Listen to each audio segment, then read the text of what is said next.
fit what any social researchers do. We do have to have some regulation, but it needs to be proportional. And here's an example from Ireland. It's not from the education sector. It's actually from the health sector, and this comes from a book which you can find linked to my biography.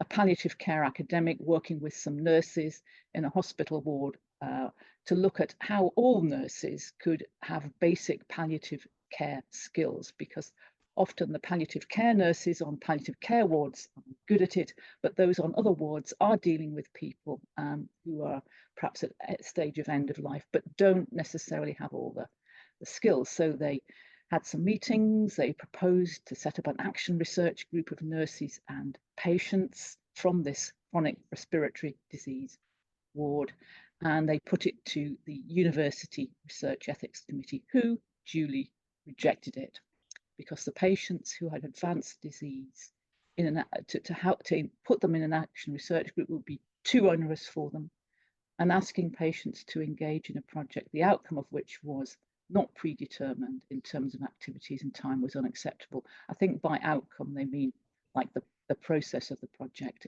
It wasn't known quite how it was going to develop. Well, we could discuss that, but I won't discuss that now, but you might bear that in mind as we go along. The parentalism or protectionism that is evident there, and some of the questions that we would ask might be, is the ethics committee right, or should the nurses and academic come back and work with the ethics committee to say, well, might there be some patients for whom this could be an appropriate thing to do, and what safeguards will be put in place. The next R is about reach, and I think this is one that always challenges us, how to include a wide variety of people, diversity of views and experiences, of cultures, religions, etc., depending on what your project's about, obviously. Are the places, digital or physical, accessible? The digital opens up so many possibilities for inclusion. We have people in the virtual room today who would not have been able to get into the Irish on the ground room. But on the other hand, for many people, they don't have the good equipment. They don't have the unnoisy space, as we've heard. So how do we include as many people as need to be included? What language do we use? In some of the groups I've worked with, that's been a really interesting key issue about the dominance of the academic language. But on the other hand, our community partners also have their own language, which can be quite technical in terms of approaches to community organising.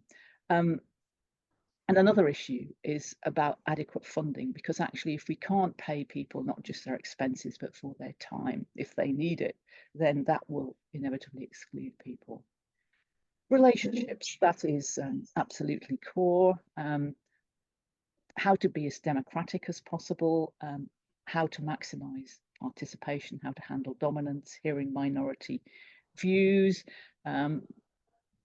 which we might talk about as contributory justice or epistemological justice, that we're getting the different knowledges coming into the group, respecting diversity, but also challenging if we've got someone who is racist or homophobic, anti-Semitic, anti-Islamic, all those things. How do we respect difference, but also do those challenges? How do we handle people all agreeing about what to do, what the ground rules are, how some of their own experiences and data should be used, and how do we negotiate the boundaries, which I'm sure those of you who are doing educational action research know only too well. When am I a teacher, when am I a researcher, and actually I'm both, and how do I handle that, and what issues does that raise? And I'm nearly out of time. I'm just going to mention one little example, because I rather like this. I have to say that these examples are like everyday ethics. It's not the big stuff, the life and death stuff, you know, should I report somebody for child abuse, etc. This is just stuff that happens along the way. And here we had a postdoctoral researcher, Gustav, working with a community researcher, Raffaella, who had what the Dutch call intellectual disabilities. She was doing some observations, and she was making reports, and she asked Gustav to correct her grammatical errors and other mistakes. And Gustav didn't want to. He said he was a co-researcher, not her Dutch language teacher. And he felt that people with intellectual disabilities were stigmatized. Correcting language was exerting a kind of cultural dominance. It would eradicate the tension that there should be in interactions between researchers or people with or without learning disabilities. And he felt it was important that her authentic views should come over.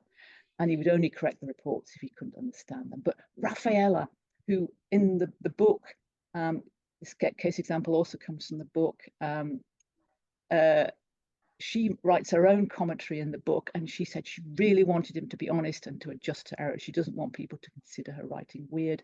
She'd be ashamed if her children read what she wrote. So here you have the academic who's wanting to fight the cause, to advocate for people with learning disabilities, to change society. But is he, in effect, using her as a means to that end? What if she herself doesn't want to be that kind of advocate? She wants to fit in. And to what extent should we, or do we, and how do we challenge people to think about perhaps their internalized oppression?